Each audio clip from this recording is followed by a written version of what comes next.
Hello, Big 07 from chat to you, Curtis. Thank you so much for coming in. So obviously we spoke a little bit about Vanguards, and I'm talking about Squadrons. Do you want to talk to me about what Vanguards is and give us an outline of what we're trying to achieve with it? Yeah, so with this release, what we're looking to do a big refresh of the Squadrons feature. So we're looking to make it a lot more user-friendly to interact with. So there's a lot less friction when creating and managing your Squadrons. And also trying to make it a bit more new player friendly as well, and a bit more incentive to join than we had before. Yep, and also we're going to try hard to give a bit more identity to some of our Squadrons, right? Yes, yeah. So we're looking at making sure that when you're part of a squadron, like, you really feel that you're part of that specific squadron, and other people that meet you out in the world also can recognise that you're part of, whatever your squadron's name is, etc. Cool. Very cool, very cool. So it's a couple of times it's been mentioned Squadrons, Vanguard. Where have we kind of landed with this? Where are we kind of going out with it the most? Yeah, so originally we were toying with the idea of renaming both the feature to Vanguards and having the update being called Vanguards, but after some further thought, we decided that actually we're going to stick with Squadrons as the name, because it's what everyone's used to. It describes what they are a little bit more. It feels a little bit more about camaraderie and about being together in community rather than makes a lot of sense. Vanguards. Yeah, but Vanguards will still be the update name. Gotcha. All right, so I hope that's cleared it up. It's been a bit, we've been backwards and forwards a bit today, but I think that makes it quite succinct. So I guess when we take a look at this new update or revamp of Squadrons, and I'd say it's a revamp, it's almost like built from the ground up, So should we start from the beginning, and should we create a squadron or take us through? So what we're going to show, I think, as we go through this is these are some work in progress and some mock-ups of some of the screens that players are going to see. So please bear that in mind. This will be subject to change, as it always is, so please don't murder us if we get some of this is different. But have a look, see, and we'll talk about some of the numbers in a moment. Again, please remember, chat, everything you're seeing is WIP. It's work in progress, not necessarily final. Yep. Right. So talk us through this process. Yep, so first of all, the way you get to the screen is the right-hand side of your cockpit panel. So for anyone that's interacted with Squadrons before, it's where it always was. But when you come to that screen, if you're not part of a squadron, this is what you'll be greeted with. And as you can see there highlighted, one of the options is to create your own squadron, providing you have the funds. So we're saying, what did you call it earlier on? You said, how much was the price of it? It's 2 vultures worth. Or in layman's terms, 10 million credits. Yes. But that, again, this is all work in progress, so these numbers might change. But 10 mil seems to be where we're starting for Squadrons. Lovely stuff, lovely stuff. So you were mentioning earlier as well about the identifier for this and how we're kind of building on that as the sort of the look and feel. Are we going to be able to add some new logos and icons as part of this as well? Yes, yeah. So I think we'll be showing that off a bit later. But we've really looked at sort of trying to tie everything into the identity. So one of the first things you'll be greeted with after you decide to create a squadron is filling out all of the details for the squadron. So the name, the ID. We've got something there called the motto, which you can sort of think of as like your battle cry or your sort of like mantra as a squadron. And then there's some other details around like what activities do you do. And you can have more than one, right? Yeah. If you're a squadron that just does everything, you just tick every box. Yeah. But equally, if you're a squadron that only does mining, you just tick the mining box, and that's all anyone will see when they look you up. Mining and you can search for these activities as well, right? So yes, it's really exactly. Yeah. So really thinking about like what is our squadron, what do we do, what do we like to play, who are we? And then you can set this up, and then you also have the option of, as you do currently, aligning yourself with a power and a minor faction, and there's some extra bits to do with that as well. We'll talk a bit more about those later on. I'm actually enjoying chat, pulling apart all of the footage that's on the screen. I knew this would happen, chat. Yep. Please remember, some of this might change, but you're getting a flavour for where we're about. But Sam, you had a question about the icons and logos, I think you said over there, right? You were saying earlier on. It looks like we can create our own icons and the logos now to kind of go alongside this. Do you want to tell us a bit more about that? Yeah, so one of the things, again, with this whole idea of like identity and like who you are as a squadron, we now have a logo creator. Cool. we are supplying the players with a bunch of different icons that they can use, and you can add up to 3 layers to create your logo. You don't have to use all 3 layers if you don't want to. If you just want something nice and simple, you can. But you can use any combination of these icons to create the logo, which means you can create some really nice stuff like we're showing off there. Again, these are all subject to change, but something like this, and you can change the colours. Or if you want, you can create an absolute hideous monstrosity. Don't look at me when you say that. Like, don't. Yes, I'm not the most creative, but I will try my best. I think you're reading too much into that. Just to reiterate, this isn't the final set of logos at all. So, and these are subject to change. So there may be even more logos, and you can see there's a scroll bar there. So that is not all of the logos you have, and you can obviously layer them. Yep, and colour them, right? And colour every layer, yeah. So if you wanted to do one layer green, white, orange, you can do that. You can have them all orange if you really like the colour of our UI. Or you can do any combination that you can think of. Nice, very nice. Very nice, awesome. And so, where can we see these appearing? Like, how are these actually going to get used once you've made something? So the first place you'll see it after creating a squadron is on your homepage, which I think we'll have a look at in a little bit. But it's also going to be something that players looking to join a squadron will see when they go browsing for squadrons. Or when they search you up. As you can see here, they'll see your icon as one of the first things. But also, we are looking to provide you with a decal that has your icon on it that you can. Very nice. Do you hear that, chat? Your squadron will get its own decal. Yep. And then you can apply that to your ship, and it'll be a nice way to identify and to sort of like really represent your squadron when you're out in the black.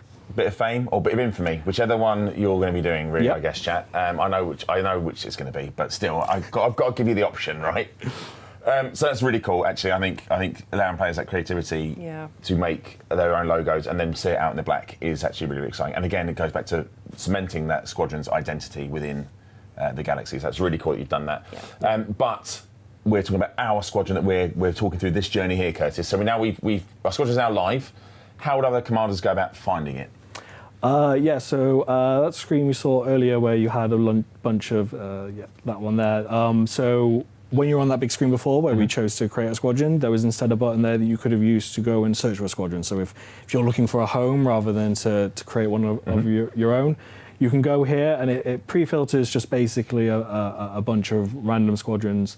But as you can see at the top there, there's a load of different options for like narrowing that down. So if you're like someone that only likes to do trading, you can say, I only like to do trading, and I really want to do it while supporting a power like Edmund or something. So you can search for both of those things, and it will only show you powers that have both trading as one of their activities and say that they are supporting Edmund, for example.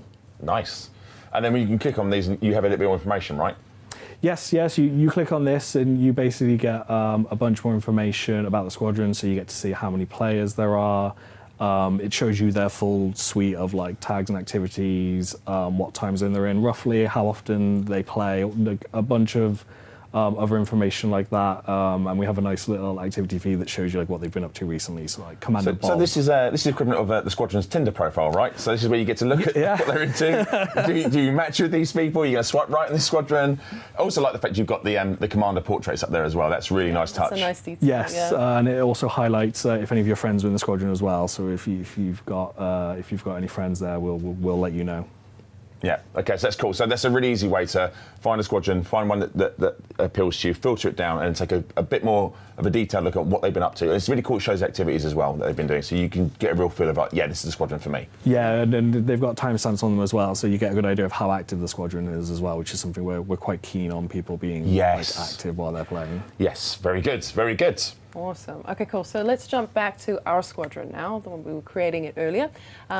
And we can take a look at the squadron homepage. Can you tell us a bit about how we access this and how we find it and what it's all about? Yeah, so basically the same flow as we did to create it. You go to the right-hand side of your cockpit, and instead of being greeted with those three options that you had before, you'll now be greeted with this. And this is basically the hub for anything that you want to do in the squadron. So if you want to do any management work, if you're like one of the leadership, or if you want to just find someone that's in the squadron because you've decided like you're going to meet up and you're going to do some wing work or something. You can find them in the roster, for example, or you can look at the faction information which we provide if your squadron is aligned to a faction and all that sort of stuff. Awesome. And we can see the bulletin board there as well. Yeah, so what does that involve? Yeah, so that's something which is similar to something that we have in Squadrons 1 that you can find on the comms panel, but we've moved it in here so it gets a bit more prominence and it's a bit clearer to read. And basically, it's basically a notice board, so it's anything that you would use a notice board for. So, Friday night we're going out killing some Thargoids, or Poor Thargoids. oh yeah, it's always the Thargoids. Yeah.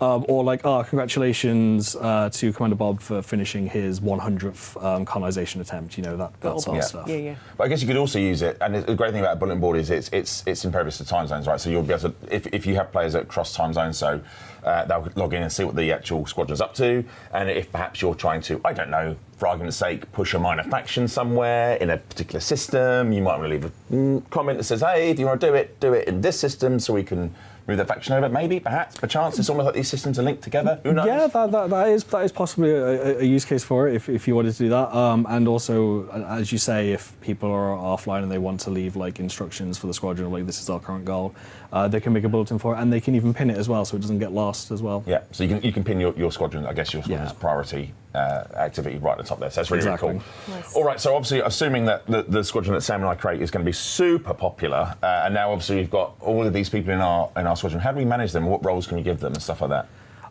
So where you do a lot of the managing of the individuals, you'll find in the roster page, and depending on what permissions your rank has, which we'll go over in a moment, you can do certain things when selecting a player here. So there's stuff that you can always do, like inviting to a team or to crew, adding a friend, or if they've come across you or me, they might block us. But also, if you've got certain permissions on your rank, you can also promote them, demote them. Like you can manage the sort of like the people in the squadron as well. Cool. And of course, what do these missions allow you to do when you're in there? So I take it that also means you can, if needs be, you can remove someone from a squadron? Yes, you can kick them if needs be, if you've got the right permission, but you can also do a lot of like managing of the squadron, so it's not all left to the leader. So like, for example, if you wanted to change the logo because you're going off to do something specific and you wanted to theme yourself for it, you can give out permissions to be able to change logos. You can also have permissions for people to be able to handle like applications. In fact, you could even create a rank specifically for handling applications, because as with current squadrons, all squadrons will start with 5 ranks that they can change the permissions of and customize them however they want. But we're also now allowing you to add up to 10 more for a total of 15. So could you assign by like activity as well? So if you're if your squadron was into sort of multiple activities, so mining and maybe combat, you can have people assigned to different areas? Yeah, you definitely could. You can give them permissions that are appropriate for like whatever like activities and stuff that they're getting up to in the squadron, or you could just use them to like delineate people. If you're a really big squadron that works on colonization, you've got people that do a lot of like buying of stuff and moving it, you could give them like a special rank that like just lets people know when they're looking at the roster, oh, this person does this sort of stuff for the squadron. Gotcha. So it's just a clarity of purpose, really, what this is for. That's great. Exactly. Really, really cool. Awesome. Also, leaderboards, I believe these are also quite an important part of the rework that you guys are doing for squadrons. Do you want to tell us a bit about that? Yeah, so we've got the leaderboards that we have in the current one, but when we were looking at them, one of the things that we found was that if you're a small, like, tight-knit squadron of, like, 10 to 20 people, you're going to really struggle to be competitive in the leaderboard if you're going up against, like, a big behemoth of a squadron that's got, like, 500 or so players. So what we've done is we've kept the idea of the everyone against everyone leaderboard, which is the primary one that we'll show you when you come to the UI. But we've also introduced 2 brackets where we only take the top 50 or the top 10 players from the squadron, and we only count their scores. So if you've got a squadron that's really good at bounty hunting, and they've got like 500 players and they're like top of the overall leaderboard, but then you've got another squadron that's only got 10 people, and they are the best at bounty hunting. They are the 10 best people at bounty hunting. They will actually win the top 10 bracket, even though they won't be able to win the all bracket, but they will win the top 10, and then each bracket gets the same rewards. So it's a great way of making it fair for all, right? So no matter how the size of the squadron, everyone access, yeah, you've got a chance to be in there to get rewarded for your efforts. That's cool. Exactly. Very nice, awesome, cool. I believe there's a bunch of perks as well that come with this. Do you want to kind of dig into that a bit? Yes. They were noted almost immediately at the start. I was like, there's perks there. I am not surprised at all. But yes, so firstly, there's 2 types of perk that the squadron can have active at once. There's the primary perk, which is active all the time for everyone, no matter where they are, as long as the perk would be valid there, obviously. And then there's the second one where if the squadron has aligned themselves with a minor faction, then anywhere where that minor faction is in control of a system, that perk will be active. Nice. So, just rolling this back and just thinking this through to various different systems. Just say we go out and we colonize a star system and bring our minor faction in there, and then we start expanding that system out over time. That both of our perks for that squadron will work in all of our systems, right? And then we can just keep growing them and growing them and growing until maybe we bump into another squadron or another faction, and we have to, I'm sure, make political negotiations. Yeah, talk it out. Yeah, there'll be absolutely no pew-pewing at all. No, but it'll just no be lasers. No lasers. But it's really cool, actually, that the perks. Can you give us an example of what some of the perks might be?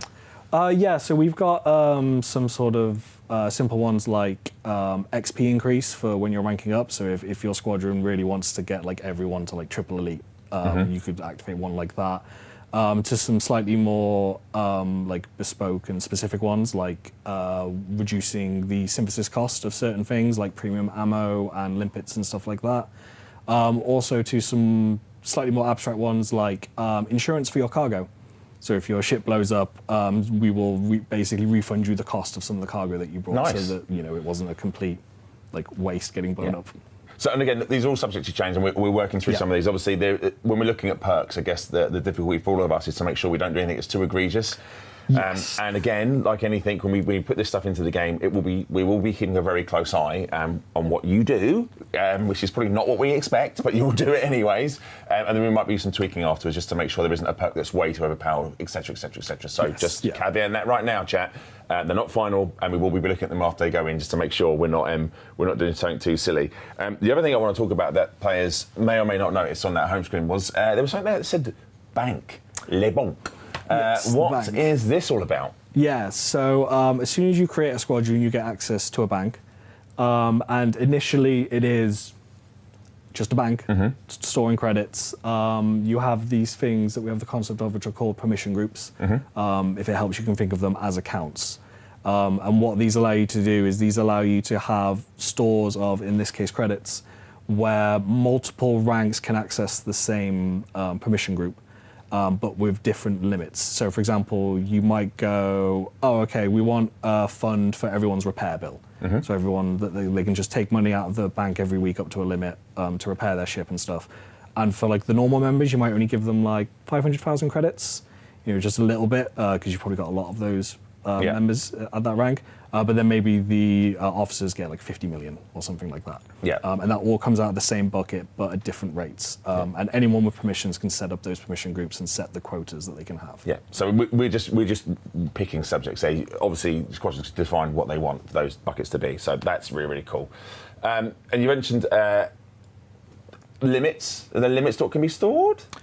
So as I said, at first you get access to credits and they're stored in the bank, and you need something else. You need something to spend the credits on. Why would you be saving credits though? What possibly could you want to be as a squadron? What would a squadron want? Something big and movable. Something big and movable, like almost like a squadron carrier. Almost like a squadron carrier. There we go.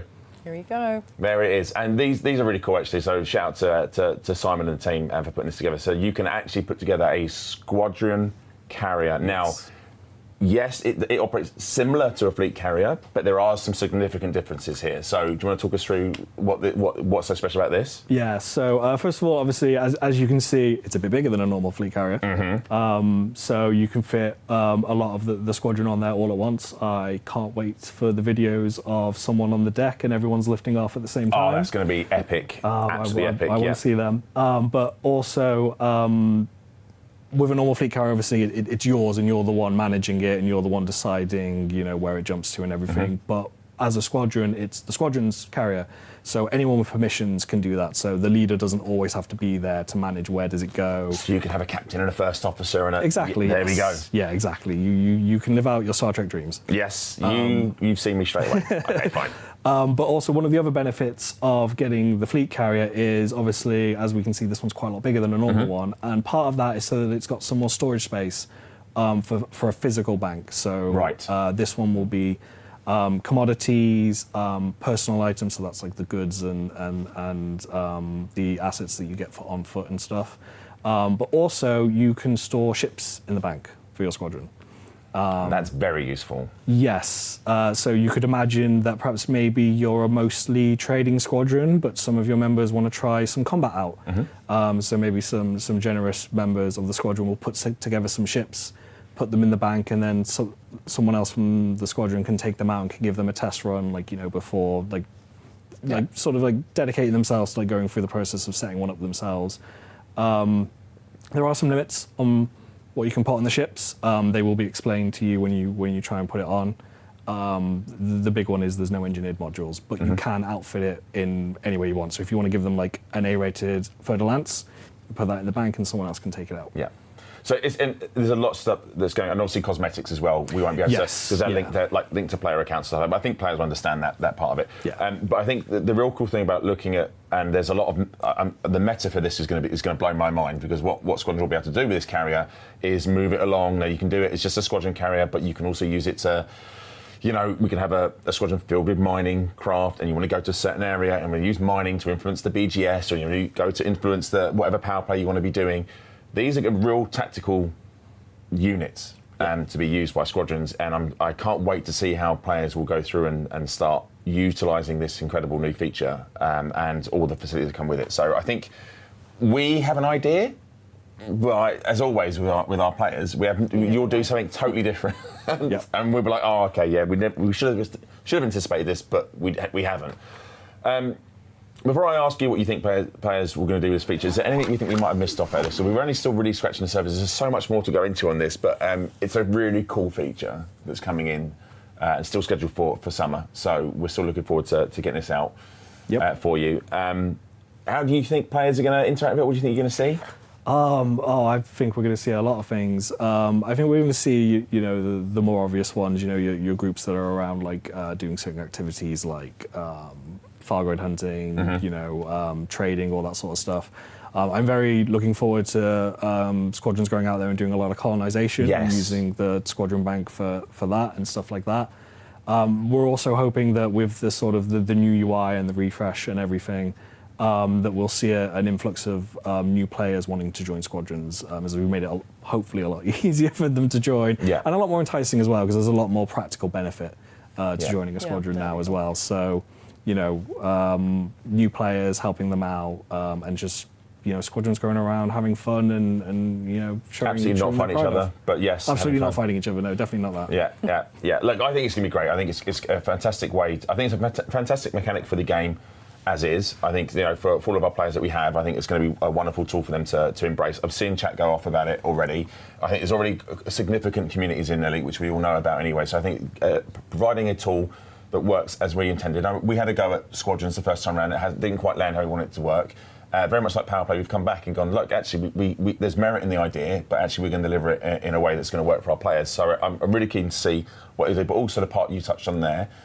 For new players, I know Elite's vast and it can be quite daunting, but I think allowing players to jump into a game and immediately find a like-minded source, exactly, and then have experts help them, and maybe if they've got a carrier, they can give them a ship to go out and try something, and it's going to be great. It's going to be really, really cool to come along and have a look at this. So, Curtis, we will probably drag you by your heels back to the sofa again for some more information on this. But thank you so much for coming in again and staying late for us. I really, really appreciate it. Can I have some 07s in the chat, please, for Curtis? Yeah. There we go. Awesome sources.